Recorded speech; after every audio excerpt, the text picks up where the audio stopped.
গীতার প্রথম অধ্যায় অর্জুন বিষাদ যোগে যখন ধৃতরাষ্ট্র সঞ্জয়কে জিজ্ঞেস করলেন, হে সঞ্জয়, আমার পুত্রগণ এবং পাণ্ডুপুত্রগণ সমবেত হইয়া যুদ্ধার্থে কি করিলেন? তখন সঞ্জয় বলিলেন, সঞ্জয় উবাচ, দৃষ্টা তু পাণ্ডবানিকং বুড়াং দুর্যোধনস্তদা আচার্যম সঙ্গম রাজা বচনব্রবীত। অর্থাৎ বোঝালেন, দৃষ্টতু যতদূর পর্যন্ত দর্শন করলেন, কাদের না পাণ্ডবানিকং, সে পাণ্ডবগণ গুহাগারে সজ্জিত কোথায় আছেন। বুড়াং দুর্যোধনস্তদা, কে দেখলেন না দুর্যোধন দেখলেন। কি দেখে কি বললেন?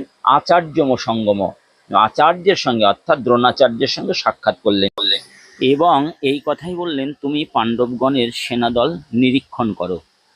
পরবর্তী শ্লোকের অর্থ জানবার জন্য আগের সংখ্যায় দৃষ্টি রাখুন। গীতার প্রথম অধ্যায় অর্জুন বিষাদ যোগে যখন ধৃতরাষ্ট্র সঞ্জয়কে জিজ্ঞেস করলেন, হে সঞ্জয়, আমার পুত্রগণ এবং পাণ্ডু